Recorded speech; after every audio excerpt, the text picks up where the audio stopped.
The first time I suspected Victoria Sterling was a fraud, I was standing in front of a supposed lost Vermeer in her gallery's back room. Something about the brush strokes didn't quite match the master's technique, a detail most would miss. But after 15 years of restoration work and art authentication, these subtle signs were as clear to me as fingerprints. Magnificent, isn't it? Victoria's voice carried that particular tone of manufactured awe she reserved for potential investors, recently discovered in a private collection in Amsterdam. I kept my expression neutral, though my mind was racing. The painting was good, exceptional even, but it wasn't a Vermeer. The provenance documentation she'd shown me earlier had gaps, convenient ones that any serious collector would question. But Victoria had built her reputation on finding lost masterpieces, and questioning her expertise at Sterling Fine Arts was tantamount to career suicide in the San Francisco art scene. My name is Margaret Foster, and for the past decade, I've divided my time between teaching art history at Berkeley and running a small authentication consultancy. My specialty: identifying forgeries that fool even the most sophisticated collectors. It's not the kind of expertise that makes you popular at gallery openings, but it's earned me a reputation for absolute integrity in a world where that quality is rarer than a genuine Da Vinci. The brush technique in the window reflection, I said carefully, it's interesting. Victoria's perfectly maintained smile tightened slightly. At 45, she was the undisputed queen of the Bay Area art scene. Sterling Fine Arts had grown from a modest gallery to a powerhouse in just 5 years, largely due to her uncanny ability to source overlooked masterpieces from private European collections. The technique is consistent with Vermeer's middle period, she said dismissively. The provenance documents confirm it. I nodded, but my mind was already cataloging the inconsistencies. The pigments looked period appropriate, but there was something about the cracklier, the network of fine cracks in the paint, that felt too uniform, too deliberate. Natural aging creates random patterns. This was almost engineered. I'd love to have my team take a closer look, I offered. Pro bono, of course. A find like this deserves thorough documentation. That won't be necessary. Victoria's tone cooled considerably. We've already completed all required authentication procedures. Of course they had, and I was fairly certain I knew who had performed them. Marcus Bennett, a once respected authenticator whose recent certifications had raised eyebrows among serious scholars. But questioning his credentials would mean questioning Victoria's judgment, and by extension, the legitimacy of her entire collection. I should have left it alone, should have nodded, smiled, and kept my suspicions to myself. But integrity has always been my weakness, or my strength, depending on how you look at it. The signature, I said, leaning closer to the canvas. The flourish on the V, it doesn't quite match his other works from that period. The temperature in the room seemed to drop 10 degrees. Victoria stepped between me and the painting, her designer heels clicking sharply on the hardwood floor. Margaret, she said, her voice dripping with condescension. I know you mean well, but let's be clear. You're an academic. Teaching art history to undergrads is quite different from operating in the real art world. These pieces require discretion, understanding, a certain sophistication about how our world works. I understood perfectly. In the high-stakes world of fine art, questions about authenticity could sink million-dollar deals. Victoria wasn't just dismissing my expertise. She was warning me to keep quiet. Of course, I said mildly. I'm always eager to learn. Her smile returned, cold and professional. Stick to teaching, dear. Leave the dealing to professionals. That should have been the end of it. I should have walked away, focused on my students, my small consultancy, my quiet life of academic integrity. But 2 weeks later, everything changed. It started with a phone call from an old friend in Amsterdam. Michael van der Meer had been my mentor during my postgraduate work in art restoration, and his word carried weight in European art circles. Maggie, his Dutch accent was thicker than usual, suggesting agitation. Have you seen Sterling's new acquisition, the supposed Vermeer? I have, I said carefully, closing my office door at Berkeley. It's interesting. It's impossible, Michael said flatly. The provenance claims it came from the Backer collection, but I've personally cataloged every piece in that collection. This painting never existed there. My suspicions crystallized into certainty. Are you sure? Absolutely. And there's more. I've been hearing whispers about other pieces from sterling fine arts, provenances that don't quite add up, documentation with convenient gaps. I sank into my chair, my mind racing. Have you spoken to anyone else about this? Not yet. But Maggie, if what I suspect is true, this could be one of the largest art fraud schemes in decades. After hanging up, I sat in my darkening office, staring at the art history texts lining my walls. If Michael was right, and I knew he was, then Victoria Sterling wasn't just selling the occasional questionable piece. She was orchestrating a massive fraud, one that threatened the integrity of the entire art market. But proving it would be another matter entirely. Victoria had connections throughout the art world, and her gallery's reputation seemed unassailable. More importantly, she had the one thing that gave her absolute power in our world: trust. Collectors trusted her judgment, trusted her authentications, trusted her to turn their millions into priceless masterpieces. I spent the next week quietly gathering information. My position at Berkeley gave me access to databases of art sales and provenance records. Nights that should have been spent grading papers were devoted to tracing the histories of Victoria's most prominent acquisitions. A pattern emerged, subtle but undeniable. Over the past 5 years, Sterling Fine Arts had sourced an improbable number of discovered masterpieces, each with documentation just solid enough to satisfy wealthy collectors, but with convenient gaps that would make true verification impossible. But I needed more than suspicions and database records. I needed proof. Concrete, undeniable evidence that would stand up to the intense scrutiny any accusations would face. That's when I decided to set up my own gallery. It wasn't as impossible as it sounds. Years of consulting work had left me with substantial savings, and I owned a converted warehouse space in Oakland that I'd been using for restoration work. More importantly, I had something Victoria couldn't buy: genuine expertise and connections with legitimate collectors. Over 3 months, I transformed the warehouse into the Foster Gallery of Fine Arts. It wasn't glamorous like Sterling Fine Arts, but it had something more valuable: authenticity. Every piece I displayed came with impeccable, verifiable provenance. Every authentication was performed with rigorous documentation. And then I began acquiring my own collection, pieces that would make Victoria Sterling take notice. It started with a legitimate early Monet, purchased from a private collector in Paris who trusted my reputation. Then came a small but genuine Degas, its provenance traceable through 3 generations of a single family. Each acquisition was carefully documented, each authentication performed with multiple independent verifications. Victoria noticed, of course. She sent her assistant to my opening night, then began showing up at the same auctions where I bid. I could feel her watching, assessing, probably wondering how a mere academic had access to such pieces. The trap was baited. Now I just had to wait for her to take it. The opportunity came sooner than I expected. Through my European connections, I learned of a private collection coming to market in Vienna. Genuine pieces with rock-solid provenance, including an early Rembrandt sketch that would make any gallery owner salivate. I arranged to view the collection, making sure word of my interest reached Victoria's ears. The pieces were extraordinary, not just the Rembrandt, but several other Dutch masters, each with documentation that would stand up to any scrutiny. As I expected, Victoria appeared in Vienna 3 days after I returned to San Francisco. What she didn't know was that I'd already secured the collection through a private arrangement with the owner, an old friend who understood exactly what I was trying to accomplish. The next move was hers, and she didn't disappoint. "Margaret, darling." Her voice dripped honey as she swept into my gallery one Tuesday morning. "I've been meaning to stop by. Your little space is charming." I looked up from the catalog I was preparing, noting the calculated casualness of her $5,000 outfit. "Victoria, what a surprise." She wandered the gallery, making small talk about recent auctions and gallery openings. But I could see her eyes constantly returning to the photographs of the Vienna collection displayed on my desk. "I heard you were in Vienna recently," she said finally. "Interesting market there." "Very," I agreed. "Some remarkable pieces coming available." She picked up one of the photos, the Rembrandt sketch. "This is intriguing. You're pursuing it?" "Among others. The provenance is impeccable." Victoria set the photo down, adjusting her Cartier watch.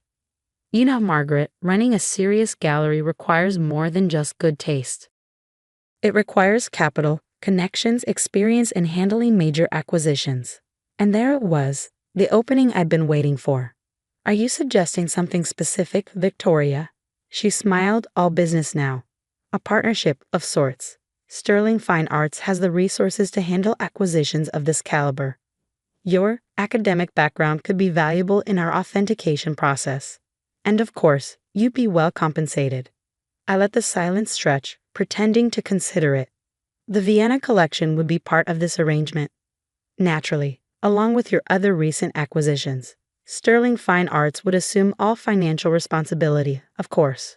Your role would be purely advisory. In other words, she wanted my legitimately sourced collection and my academic credentials to lend credibility to her operation.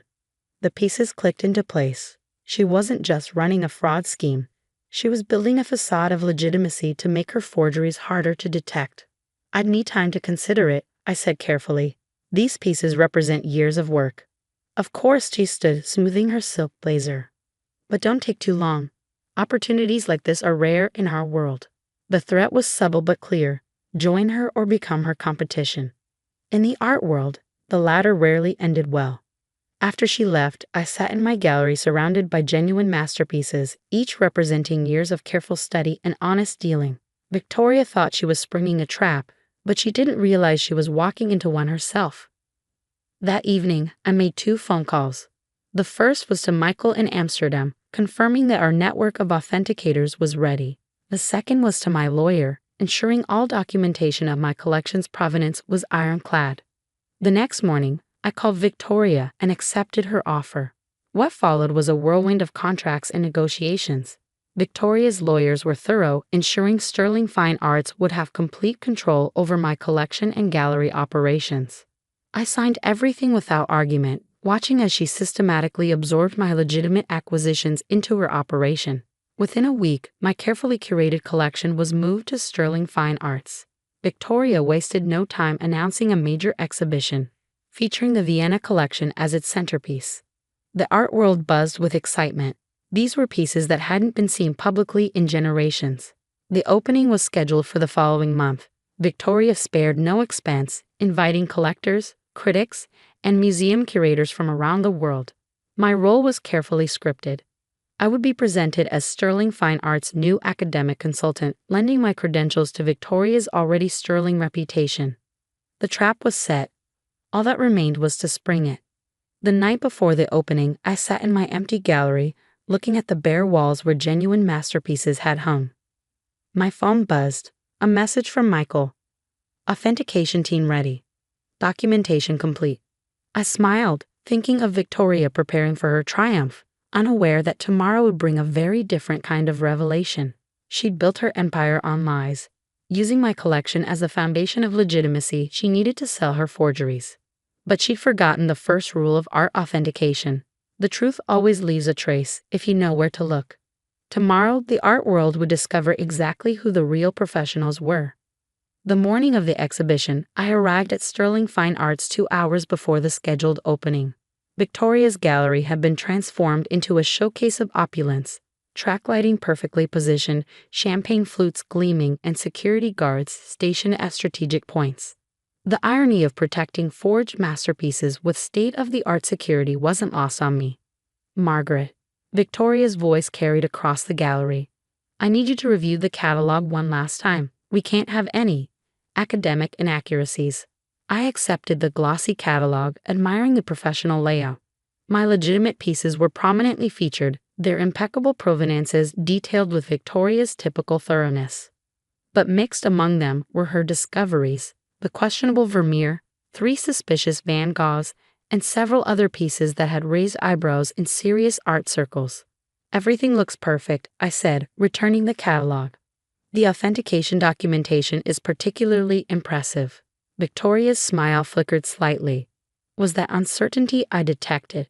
Yes, well, Marcus has been extremely thorough. Marcus Bennett, the key to Victoria's operation, though she didn't realize I knew exactly how key he was. Over the past month, while helping integrate my collection into Sterling Fine Arts, I'd been quietly building a complete picture of their fraud scheme. It was more sophisticated than I'd initially suspected. Victoria wasn't just dealing in forgeries. She was orchestrating a complex web of fake provenances, manipulated documentation, and carefully crafted stories about each piece's discovery. Marcus provided the technical validation, but the real genius was in how Victoria marketed the forgeries, mixing them with legitimate pieces like mine to create an aura of unquestionable authenticity. What she didn't know was that I'd been documenting everything. 3 weeks earlier, during the collection transfer, I'd accidentally left my laptop open while meeting with Victoria's authentication team. The specially configured device had captured every detail of their internal network, including encrypted communications with their forgers in Eastern Europe. Michael's tech experts had taken care of the rest. The Rembrandt sketch should be the centerpiece, Victoria was saying now, directing her staff to adjust the lighting. The provenance story is perfect, 3 generations in a Viennese private collection, only recently discovered during an estate evaluation. I watched her adjust the frame slightly, remembering how she'd reacted when I first shown her the piece. Her eyes had held that particular gleam I come to recognize. The look of someone seeing not art, but profit. The sketch's discovery story meshes perfectly with the other Dutch masters, she continued. It creates a compelling narrative about lost treasures emerging from old European collections. She was right about the narrative. The art market runs on stories as much as authenticity. Collectors don't just buy art, they buy the romance of discovery, the exclusivity of owning something thought lost to history. Victoria understood this better than anyone. It's what made her forgery scheme so brilliant and so dangerous. But she'd overlooked one crucial detail. The very legitimacy of my collection that made it so valuable to her scheme would also be her undoing. During the past month, I'd watched her operation from the inside, seeing how she and Marcus subtly altered documentation, created false histories, and built seemingly airtight provenances for their forgeries. More importantly, I'd seen how they used my legitimate pieces to lend credibility to their fakes. What they didn't realize was that I brought something else with me besides my collection. A network of the world's top authenticators, all quietly documenting every aspect of sterling fine arts operation. Dr. Elise Dubois from the Louvre had posed as a potential buyer, spending hours examining Victoria's lost Vermeer while secretly documenting the technical inconsistencies in its composition. Professor Heinrich Weber from Berlin's Gemäldegalerie Gallery had reviewed the Van Goghs, his expertise in pigment analysis revealing the careful but detectable use of modern materials. But the real masterstroke had come from an unexpected source.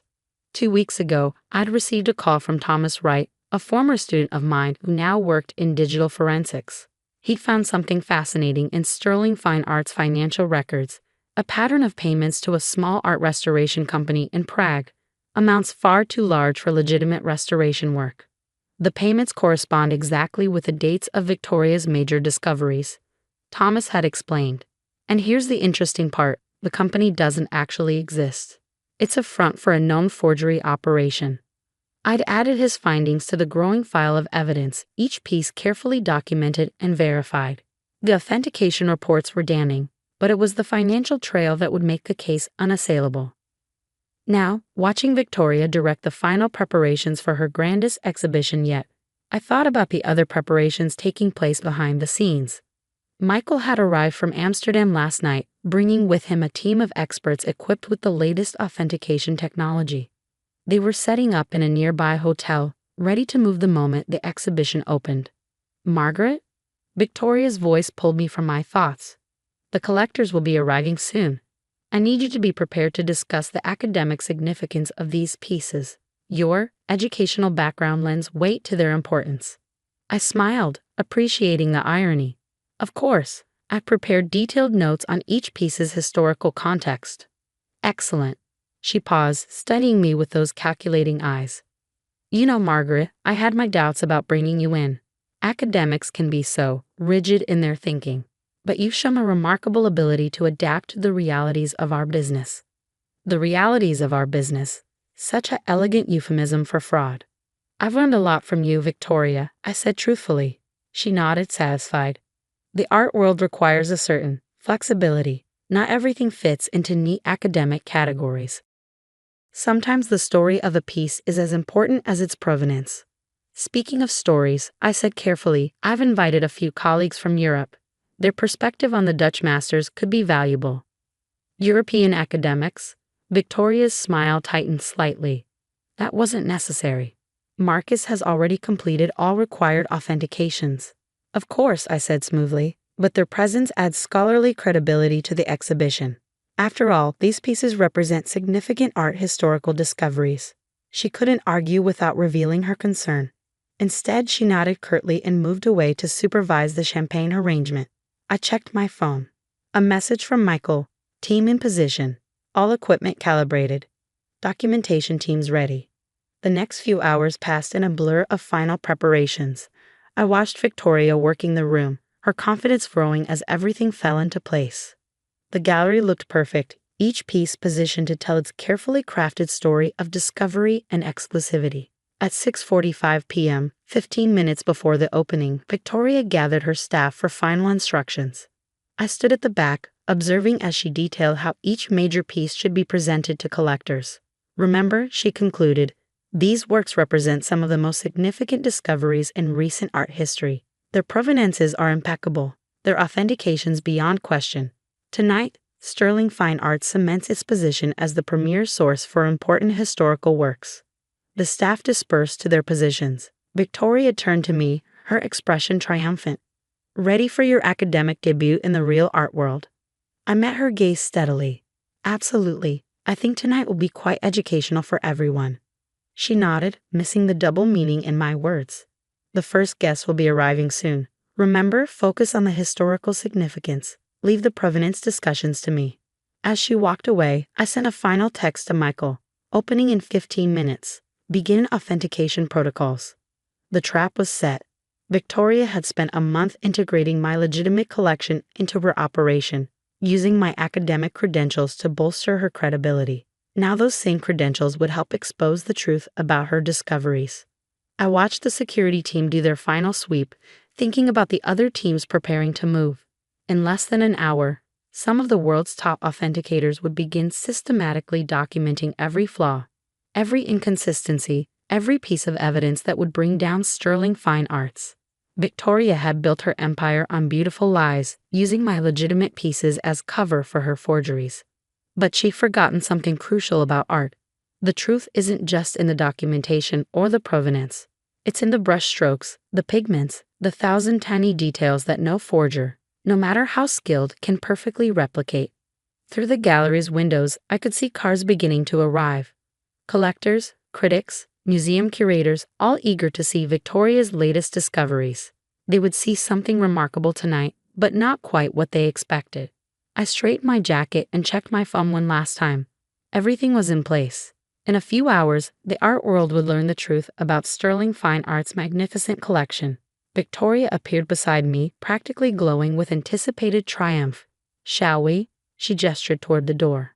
I smiled, thinking of the authentication teams waiting nearby. Yes, I said. Let's show everyone exactly what we discovered. The exhibition opening unfolded like a perfectly choreographed performance. Victoria moved through the crowd with practiced grace, champagne in hand, weaving stories about each masterpiece that had collectors practically reaching for their checkbooks on the spot. The brush technique is unmistakably Vermeer, she was telling a group of wide-eyed collectors. The way he captured the light through the window, it's his signature style from the middle period. I checked my watch, 7:45 p.m. Michael's team would be starting their work now. The gallery hummed with excitement as San Francisco's elite art patrons mingled, sipping champagne and discussing the millions they were prepared to spend. I recognized several museum directors, including James Harrison from the De Young Museum, who was studying the questionable Vermeer with intense interest. Victoria's triumph seemed complete. She positioned my legitimate pieces strategically throughout the gallery, using their undeniable authenticity to lend credibility to her forgeries. The Rembrandt sketch, genuine and perfectly documented, drew visitors naturally toward the suspicious Dutch masters hanging nearby. At 8:15, right on schedule, Michael entered the gallery. He wasn't alone. Dr. Dubois from the Louvre and Professor Weber from Berlin flanked him, their expressions professionally neutral as they surveyed the room.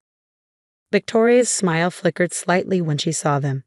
Margaret, she hissed, appearing at my elbow, who are these people?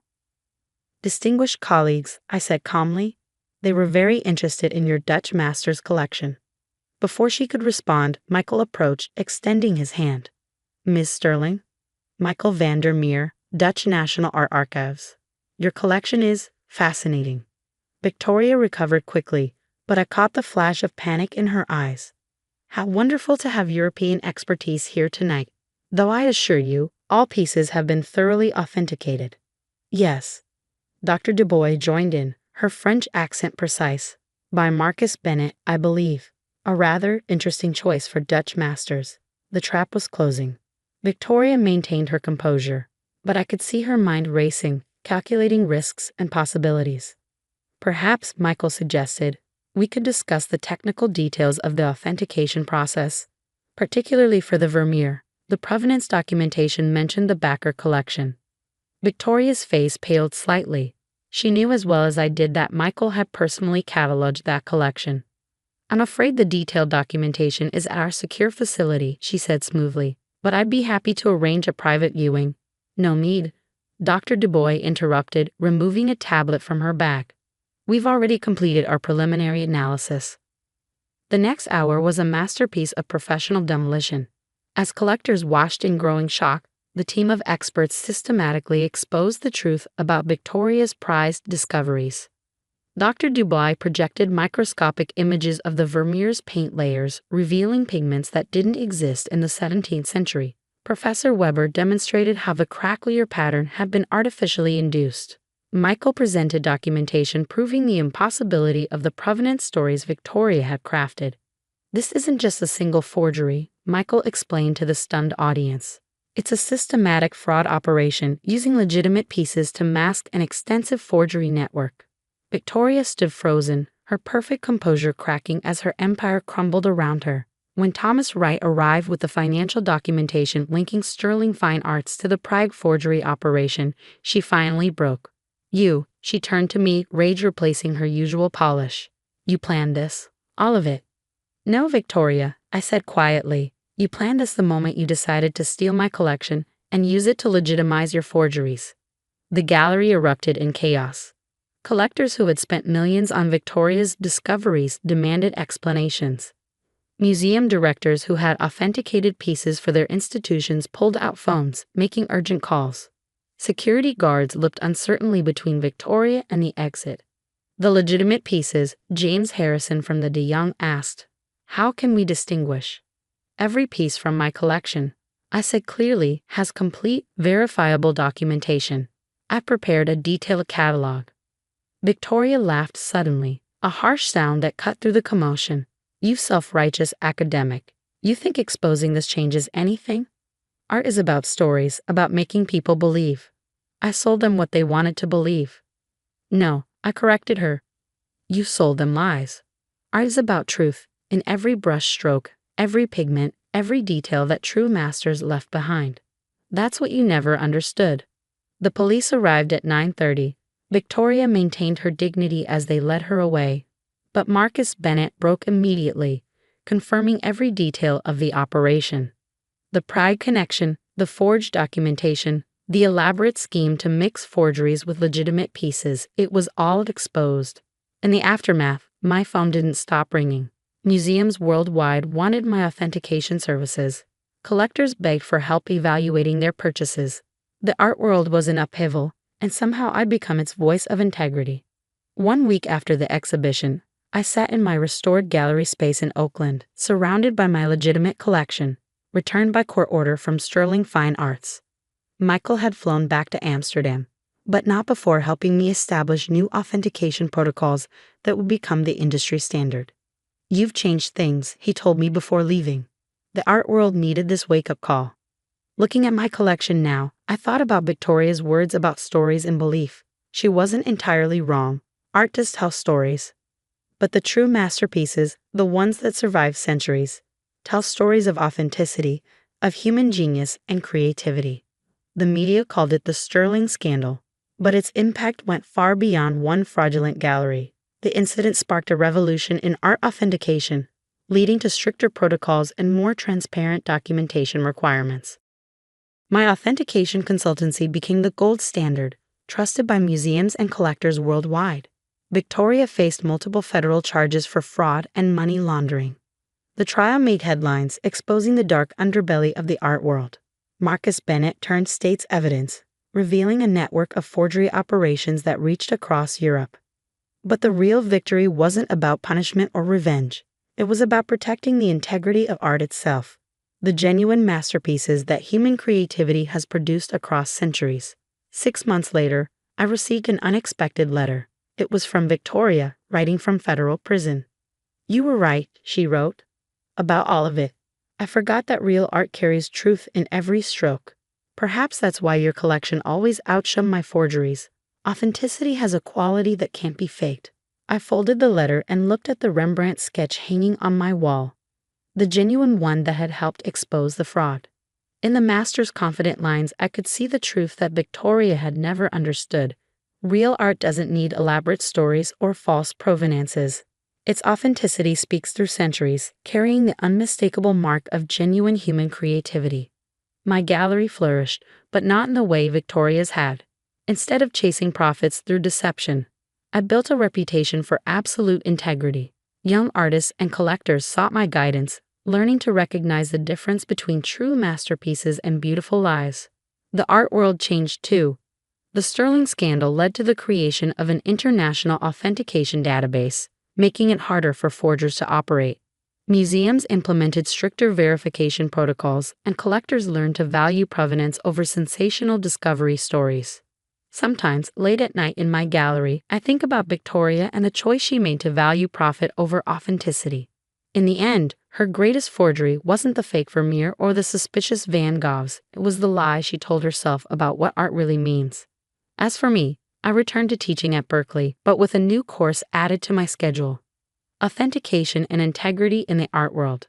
My students learn not just about brushstrokes and pigments, but about the fundamental truth that Victoria never grasped. In art, as in life, authenticity is the only masterpiece that truly matters. The Rembrandt sketch still hangs in my gallery, a reminder of how truth prevails in its own quiet way. Its genuine brushstrokes tell a story no forger could ever replicate, a story of real creativity, true mastery, and the enduring power of artistic integrity. And that's a story worth more than all the forged masterpieces in the world.